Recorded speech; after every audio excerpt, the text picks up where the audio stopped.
बेळगावमध्ये जे धर्म विचारून जे अतिरेक्याने आपल्या हिंदू धर्मातल्या 27 जणांना त्यांनी गोळीबार करून मारलं, त्यांचा पहिला मी जाहीर निषेध करू। त्याचं कारण आहे वेगळं, एक लक्षात ठेवा, ते मोठं षडयंत्र आहे की पश्चिम बंगालमध्ये तिथं हिंदू पलायन व्हायला लागला आहे। हे शब्द लक्षात ठेवा, तिथून हिंदू पलायन व्हायला लागला आहे। तिथं कुठं तर राष्ट्रपती राजवट लागू होईल ही सर्वांना भीती निर्माण झाली होती, कारण की तसं चित्र पूर्ण भारतात निर्माण झालं होतं। महिला कुठंतरी दुसरा वर्ग द्यायचं, त्यासाठी पश्चिम बंगालचं हे इकडं नजर हटवण्यासाठी काश्मीरमध्ये हल्ला केलेला आहे। तिथं 27 जण जरी मेलेले असतील, पश्चिम बंगालमध्ये हजारो हिंदू मेलेले आहेत। एक लक्षात ठेवा, हजारो हिंदू मेलेले आहेत, हजारो हिंदूचं पलायन व्हायला लागलं आहे। ते सरकारला का जाग येत नाही आहे?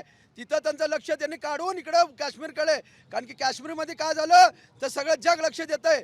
म्हणून या गोष्टीसाठी पहिला मी सरकारला सांगतो की तिथं 27 जण मेले, त्यांची श्रद्धांजली व्हा, त्या अतिरेक्यांना पकडा, त्यांना खलास करा, पण पश्चिम बंगालमध्ये पहिला लक्ष द्या, कारण की तिथं ममता बॅनर्जींनी पूर्ण पश्चिम बंगालला पाकिस्तान करायचं ठरवलं आहे, इस्लामिक राष्ट्र करायचं ठरवलं आहे। भविष्यामध्ये ते पश्चिम बंगाल जसं पाकिस्तान झालं तसं पश्चिम बंगाल होऊ शकतं।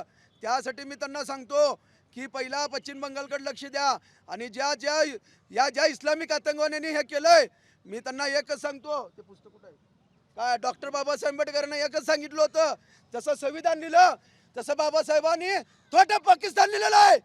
हे वाचा, सर्वांनी वाचा तोटा पाकिस्तान, त्याच्यामध्ये लिहिलेलं इस्लाम काय या महापुरुषांनी लिहून ठेवलेलं आहे। छत्रपती शिवाजी महाराजांनी सांगितलेलं आहे, हेच महाराज हे लिहून ठेवलेलं इस्लाम काय ह्याच्यामध्ये आहे, आणि हे कधीच भारताचे होऊ शकणार नाहीत।